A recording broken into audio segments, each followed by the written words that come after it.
udah bisa keluar rumah cuman pakai kaos, walaupun masih rada dingin sih. Mungkin akan lebih baik kalau gue pakai crew neck atau pakai sweater, tapi sudah cukup panas untuk bisa keluar cuman pakai kaos. Gue menghabiskan Kamis sampai Minggu, ini hari Minggu by the way, dengan santai-santai aja. Kita mulai open mic di hari Senin dan seterusnya. Selamat datang di .id Weekly Vlog.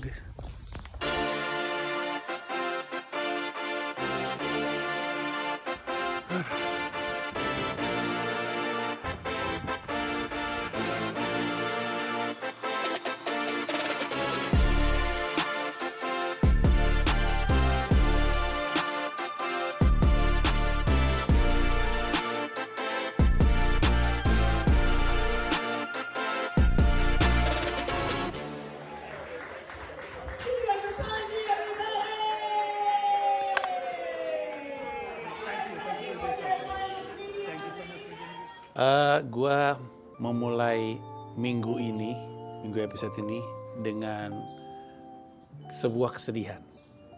Jadi gua itu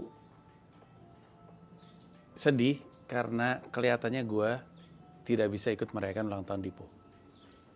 Ini tema besar dari vlog di episode kali ini.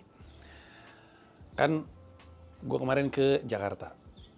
Ke Jakarta itu tentu seperti biasa dihajar sama berbagai macam kesibukan. Saking sibuknya gue lupa untuk ngurusin perpanjangan visa O1 gue. Jadi kan gue di Amerika Serikat bekerja dengan visa O1. O1 itu visa kerja tapi untuk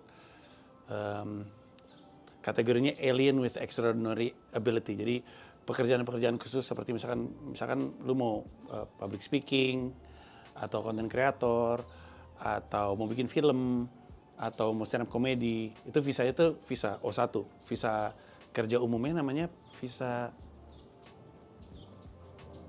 P1 gitu, gue lupa deh namanya. Nah, visa O1 ini diperpanjang 3 tahun lagi, terus udah dapat petisinya, petisi itu harusnya dikirim ke Kedubes Amerika Serikat untuk kemudian ditempelin si cap visanya gitu, stiker visanya. Gue lupa ngurus itu. Ketika akhirnya sadar mau ngurus itu, ternyata terlalu mepet menuju ulang tahunnya Dipo. Gue tuh rencananya pulang tuh hari Senin. Episode ini hari Senin itu harus gue pulang. Tapi visanya belum keluar ya. Pasportnya belum balik dari Kedubes Amerika Serikat. Boro-boro balik deh. Gue bahkan waktu itu hampir berpikir, wah ini bakal mulur 2 minggu nih. Akhirnya gue ngomongin ada orang namanya Stephen Errico. Tulisannya S-T-E-P-H-E-N. Baca Stephen kan? Stephen Errico. Errico kayak Erigo tapi pakai K, Errico.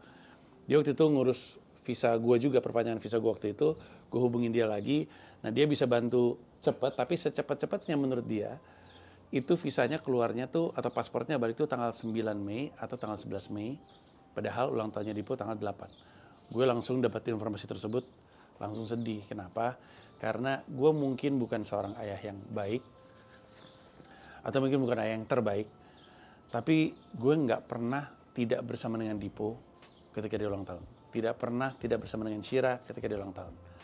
Di hari ulang tahun Dipo dan Shira, gue pasti bersama dengan mereka. Dari mereka baru lahir sampai dengan sekarang. Semua orang yang kerja sama gue tahu bahwa gue nggak pernah ngambil kerjaan di 4 tanggal. Ulang tahun Mila, ulang tahun Dipo, ulang tahun Shira, dan tahun baru. Gue nggak ambil itu.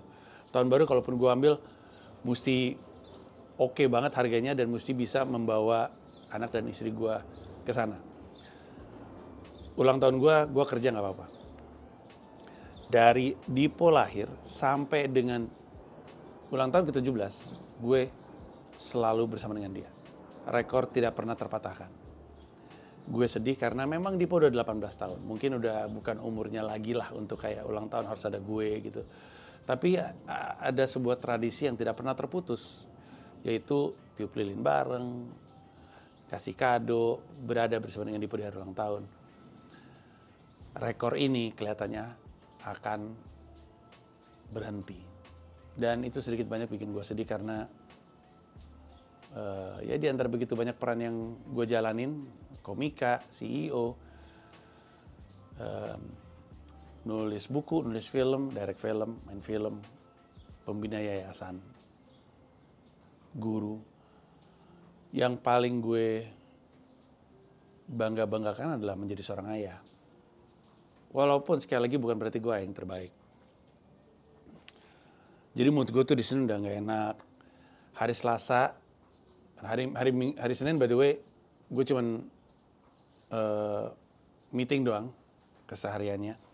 Hari Selasa gue juga sejumlah meeting, tapi highlightnya adalah gue mulai ngebuka kiriman-kiriman kopi yang waktu itu gue minta. Jadi sebelum gue berangkat ke Indonesia, gue bilang gue pengen dong nyetok kopi di rumah karena gue seneng ngopi. Gue ngopi pakai mocha pot, kadang pakai French press, kadang pour over. Jadi gue minta tolong siapa yang punya usaha kopi UMKM kirim ke gue. Sebenarnya gue nggak menutup ke UMKM sih, gue bilang usaha Indonesia sih, usaha Indonesia yang punya kopi kirim ke gue. Nanti gue bawa ke New York, kemudian gue minum dan ya gue review tipis-tipis sambil gue promosiin. Nah itu gue jembrengin banyak banget. Walaupun memang harus gue akuin tidak sebanyak waktu gue ngumpulin sambel, tapi banyak banget sih. Jadi gue cukup happy ngeliat stok-stok kopi yang bisa gue bawa, dan itu pun nggak bisa semua gue bawa karena nggak muat koper gue. Jadi gue bagi 3 kelompok, yang gue bawa ke New York, gue tinggal di Jakarta, sama gue bagi-bagi ke anak-anak markas. Terus hari Rabu gue pulang ke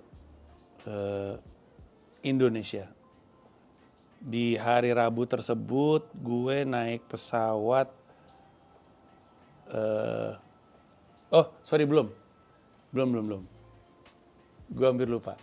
Jadi kan tadinya kan informasinya itu gue baru bisa dapat paspor tanggal 9. Ternyata di hari Selasanya yang gue terima kopi itu, dapat email dari Kedubes Amerika Serikat, paspor Anda sudah siap untuk diambil. Happy-nya bukan main, bener-bener kejutan. Bahkan lebih cepat dari rencananya si Stephen. Makanya gue harus berterima kasih sama Stephen Errico, terima kasih banyak. Yang pengen dapat bantuan dari Stephen Errico, lu bisa coba cek Instagramnya dia ya, TikToknya dia adalah Kohtepen, K-O-H-T-E-P-E-N, Kohtepen. Dia punya IG tapi IG-nya hilang, nggak tahu kenapa. Kohtepen. Dia sangat membantu, sangat sigap, dan kalau bukan karena Stephen, gue mungkin akan nggak berhasil pulang di ulang tahunnya Dipo, karena dengan paspornya balik tanggal 6, tanggal 7 gue langsung beli tiket, gue nyampe ke New York tanggal 8 pas di hari ulang tahunnya Dipo. Sehingga rekor diperpanjang. Kembali happy. Makanya tanggal 7 gue pulang ke Jakartanya malam. Jam 9 kalau gue nggak salah. Seperti biasa perjalanan dari Soekarno-Hatta, transit di Haneda, naik ANA. Terus gue nongkrong di lounge-nya. Dari lounge-nya ngelanjut lagi naik pesawat menuju ke New York City. Menjelang nyampe New York City, handphone gue yang ini, yang lagi gue pakai ini kan wallpaper-nya tuh foto Dipo. Gue liatin mulu sambil bergumam sendiri, I'm coming home Dipo, not going to miss your birthday. Sampailah gue di tanggal 8 di hari ulang tahunnya Dipo, jam 11 siang.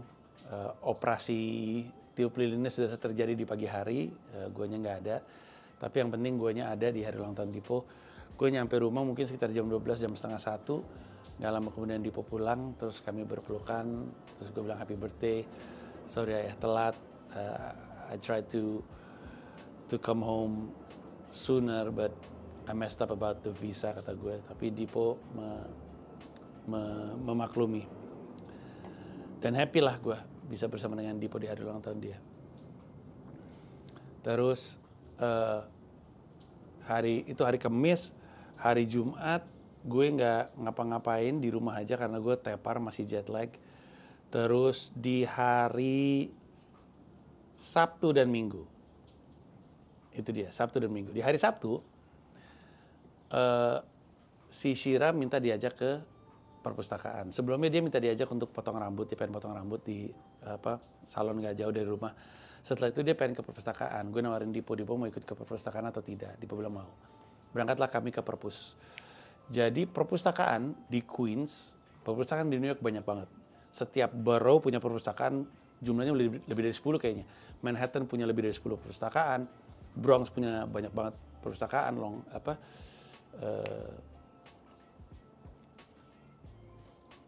Kok gue lupa. 5 boroughnya New York, Manhattan, Brooklyn, Queens, Bronx, Staten Island. Itu masing-masing punya banyak perpus. Nah Queens, perpustakaannya mungkin ada 15 kayaknya. Dekat rumah gua, mungkin cuma jalan sekitar 5 blok, itu ada perpustakaan juga. Cuman di daerah Queens yang paling gede nih, Main Street, Queens Library yang ada di Main Street. Jadi gue sama anak-anak naik bis, berperjalanan ke sana. Itu kali pertama gue masuk ke perpustakaannya New York. Terus perpustakaannya cukup bersih, cukup rapi. Dan ternyata tidak disangka tidak dinyana, gue bahkan nemu buku untuk gue sendiri. Jadi gue nemu buku, ada beberapa buku stand up comedy. Gue ngambil buku Outrageous dari Cliff Nestroff, sama satu lagi tentang zaman keemasan stand up comedy. Gue lupa yang nulis siapa dan judulnya apa. Udah deh, kita di situ sampai perpus tutup perpus jam 5, jam setengah 5 udah diminta untuk balik-balikin buku. Dan gue, Dipo, Shira menikmati buku-buku di perpustakaan. Dipo ngambil buku tentang tanaman untuk jadi inspirasi dia ngegambar. Terus Shira lagi seneng sama hukum, sama dunia hukum. Nggak tahu tuh nurun dari mana. Jadi dia banyak baca tentang buku-buku tentang hukum dan dia take note sendiri. Terus udah, akhirnya baca-baca buku aja di situ. Dan gue ngelihat perpustakaan itu dipakai apa untuk zaman sekarang. Di New York itu, orang yang datang ke perpus tuh kebagi 3 kelompok besar. 4 deh. 1 orang yang emang pengen baca buku. Kayak gue, Dipo, dan Shira. Nyari-nyari buku, gak pengen dibeli bukunya, cuman pengen tahu bukunya seperti apa, catat-catat. Kelompok pertama. Kelompok kedua adalah orang yang nyari tempat kerja. Pelajar, terus dia orang kerja yang nggak harus kerja dari kantor gitu ya, orang yang WFE, work from everywhere, atau WFA, work from anywhere, atau work from library.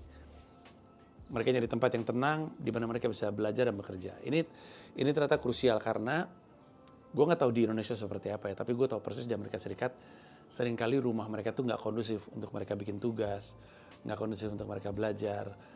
Karena misalnya ya kondisi rumah tangganya nggak oke, punya bapak yang nggak oke, ada yang pemabuk lah, apa segala macam, atau lingkungan rumahnya nggak enak aja, nggak bisa kerja, nggak bisa belajar. Akhirnya mereka butuh tempat dan perpus itu jadi solusi.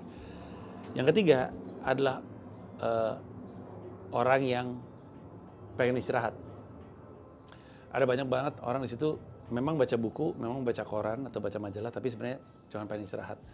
Kadang-kadang bawa buku tapi tiduran, gitu. Terus ada yang bahkan ada gembel, gue lihat-lihat ada gembel gitu, dan nggak dilarang. Gembel duduk-duduk istirahat. Kalau nggak bau-bau banget kayaknya nggak dilarang deh. Duduk-duduk baca-baca gitu-gitu. Dan yang terakhir adalah anak-anak sekolah yang lagi nyari tempat untuk nongkrong untuk main. Kayak pelajar-pelajar duduk sebenarnya ngobrol tipis-tipis pelan-pelan. Kadang-kadang suka ditegur, makanya nggak boleh berisik, lu ngeganggu yang lain gitu. Tapi intinya mereka di situ bukan untuk belajar, bukan untuk baca buku, bukan untuk istirahat, untuk nongkrong aja sama temennya. Cewek sama cewek, cewek sama cowok sama cowok gitu-gitu. Nongkrong-nongkrong. Nah, gua nggak tahu ya di Indonesia apakah 4 kelompok itu mengisi perpustakaan.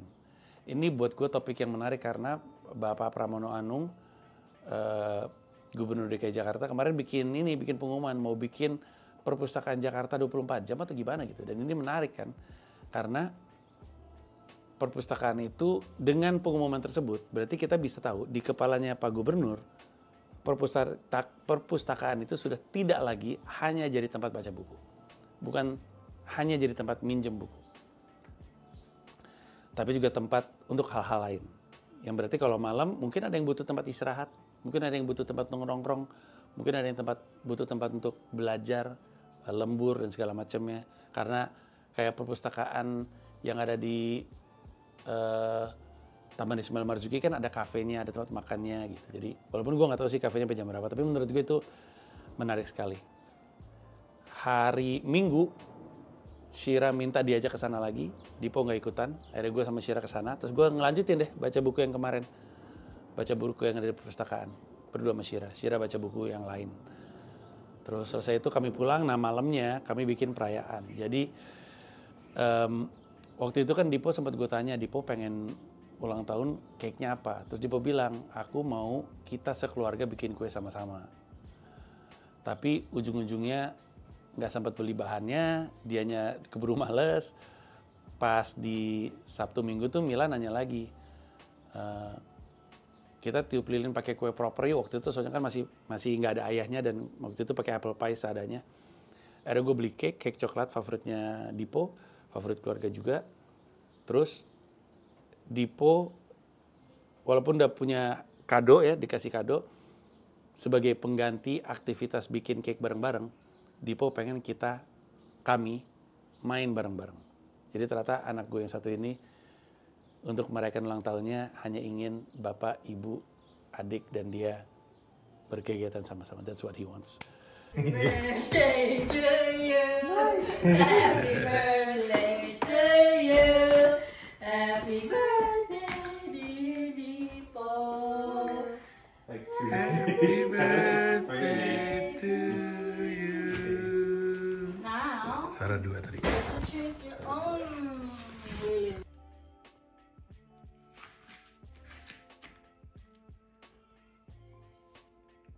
It's alright. Ooh, fiery. Pretty fire. Yeah. It's prettier off camera. Wow, that's huge. Wait, wait. It's so shit. Audio is really so bad. They're working so hard. It moved kind of fast a little. Kayaknya wobble. Janky for sure. Okay, you can blow all the candles now. There's one survivor. Get him. Yeay. Oh. Yay! Karena bapaknya sibuk mungkin, terus masing-masing punya kesibukan dan ya agak ternyuh gitu hati gue ketika cara anak gue merayakan ulang tahun adalah sekeluarga bareng-bareng melakukan sesuatu. Akhirnya kami ngelakuin banyak hal bareng-bareng, main game bareng, main Nintendo Switch. Ini jarang terjadi karena biasanya gue Shira Dipo, biasanya Mila nggak ikutan, tapi namanya juga ulang tahun Dipo, Mila ikutan, akhirnya kita main game bareng-bareng, main ini apa, Super Mario Kart, terus gua, Dipo, Mila main board game, Risk Europe sambil Shira karaokean, Dipo juga sempat karaokean, akhirnya itulah jadi perayaan ulang tahun bersama. Terus udah deh, itulah yang kami lakukan selama seminggu ke belakang. Nah, gue balik ke New York, ini berarti akan ada sisipan CEO, di mana lu boleh ngelempar pertanyaan. Gue akan coba bacain 3 pertanyaan maksimal untuk mengisi kebutuhan dan keinginan penonton gue yang pengen tahu tentang Comika. Karena kan ada penonton 0044 Weekly Vlog nih yang tumpah ke Dota di Weekly Vlog. Silakan dikumpulin aja pertanyaannya, di episode berikutnya gue akan coba jawab. Tapi di sini gue pengen ngasih sesuatu yang gue nggak tahu ya. Gue nggak tahu pendapat lo tentang ini, tapi lo tau kan gue suka ngebecandain Comika goyang. Gue akan berhenti ngebecandain itu. Sebagai komedian, itulah cara gue untuk berhadapan dengan situasi Comika. Berdamai. komedian kan gitu, ada masalah ya lu berdamai. Lu nggak malu akan permasalahan itu, lu tertawakan aja. Karena emang paling gampang emang ya ketawain aja. Tapi terus udah gitu waktu itu gue mulai ngerasa nggak enak karena Comika Media kan tutup. Bukan tutup lah, gue suruh tidur untuk sementara waktu. Gak lama setelah Comika Media diumumkan tidur, berita-berita media-media lain mulai bikin layoff tuh muncul. Kompas layoff. Terus gue nggak tahu ada apa aja ya. Tapi beritanya banyak lah. Lo bisa lihat apa sih kalau nggak salah. Gue lupa, takut salah sebut tapi intinya lu mungkin tahu beritanya. Media-media langsung pada bikin layoff besar-besaran. Terus gue mulai ngerasa, wow ini ternyata badai layoff ini belum selesai juga. Terus gue dapat DM dari seseorang. Orangnya gue kenal juga. Dia bilang kurang lebih yang dia bilang gini. Kayaknya nggak elok deh ngebecandain Comika goyang di saat gue tahu Comika tuh sebenarnya masih lebih baik kondisinya daripada banyak perusahaan-perusahaan lain. Dan memang menoleh ke kanan dan kiri di sekitar kita, perusahaan-perusahaan juga mengalami kondisi keuangan yang sulit gitu. Makanya emang bener kondisi bisnis Indonesia itu lagi nggak oke tuh memang bener. Dan banyak yang benar-benar lebih parah lagi. Ada banyak teman-teman yang lebih buruk lah kondisinya. Ada yang dan kena spill juga di Twitter kan. Jadi rame banget di Twitter. Ada yang gajinya udah nggak dikeluarin selama berbulan-bulan. Terus THR-nya tidak dibayarkan. Terus tidak ada usaha untuk adil dalam PHK-nya. Ini banyak banget. Comika justru itu salah satu yang gue jaga. Gue benar-benar bersama dengan orang-orang yang kena layoff untuk mendiskusikan solusi terbaik buat mereka, tapi juga untuk perusahaan. Karena gue punya tanggung jawab sama perusahaan kan. Terus dia mengingatkan bahwa lu jujur-jujuran aja deh sama gue. Comika sebenarnya jauh lebih baik kan dibanding perusahaan-perusahaan lain. Gak enak ngelihatnya. Dan dia tuh datang dari sudut pandang wirausaha sebenarnya. Jadi kayak gue ngebecandain Comika di saat mereka ngelihat, kalau bisa sih ngebecandain kayak gitu, lu enak lebih baik situasinya daripada kami gitu. Dan kalau ditanya gimana kondisi Comika sekarang, gue secara objektif bisa bilang bahwa things are looking better, things are looking way much better. Apa yang terjadi di Q1-nya Comika itu sangat optimis karena yang kami capai di Q1 kami, Comika tahun ini, itu tidak pernah berhasil kami capai dalam 3 tahun sebelumnya. Jadi itu aja udah indikator yang oke. Karena Q1 untuk Comika bukan kuartal yang gampang. Bukan kuartal yang gampang. Nah tentu masih ada banyak tantangan, masih ada banyak yang mesti dicapai, tapi gue udah punya rencana itu udah disampaikan, anak-anak di Comika tahu apa yang mau kita lakukan. Gue mempersiapkan tim untuk kebutuhan rencana gue, dan timnya itu udah mulai terbentuk. Gue sih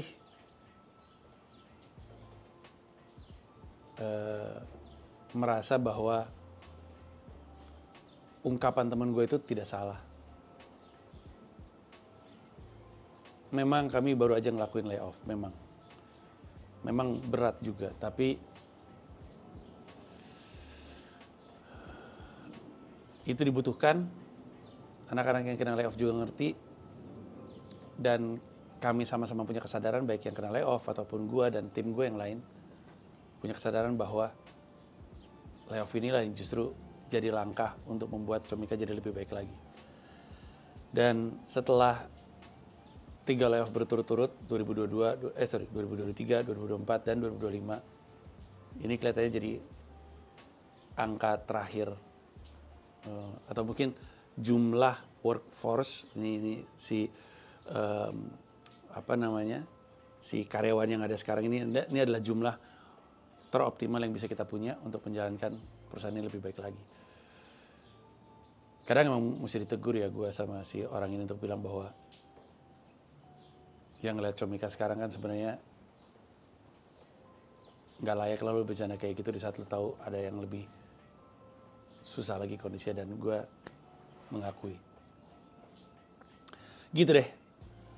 Atau setidaknya gue bercandanya tidak di apa ya, konten terbuka. Beda kalau misalnya di apa sesuatu yang tertutup mungkin ya, kayak misalkan gue bahas di show gue atau gue bahas di mungkin konten-konten YouTube yang harus jadi membership gitu, karena kan itu kan terlindungi sama paywall gitu ya, bukan yang terbuka gitu.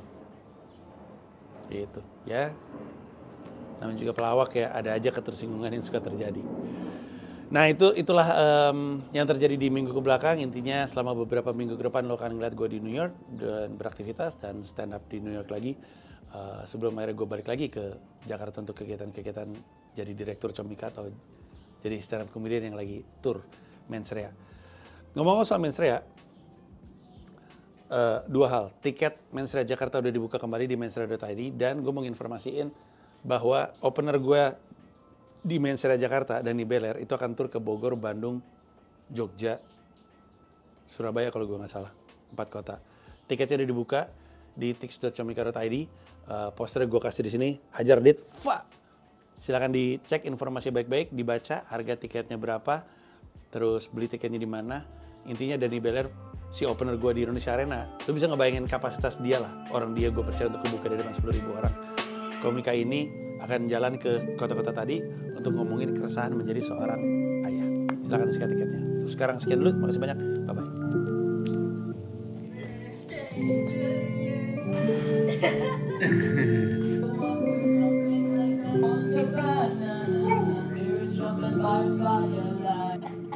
It's getting more horrible by the second.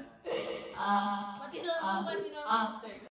Terima kasih banyak udah nonton video YouTube gue. Mau mengingatkan bahwa di YouTube gue tuh ada membership program, di mana kalau lu jadi bagian dari member, lu bisa mendapatkan akses terhadap video-video eksklusif hanya untuk member yang nggak bisa ditonton oleh orang lain.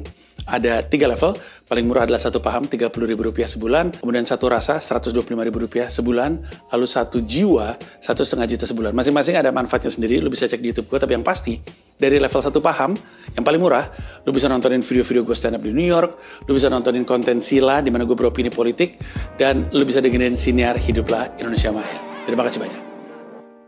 Where's the where are the guys? Hiding in there somewhere. Oh, kamu taruh di mana? Give them the light, the sunlight.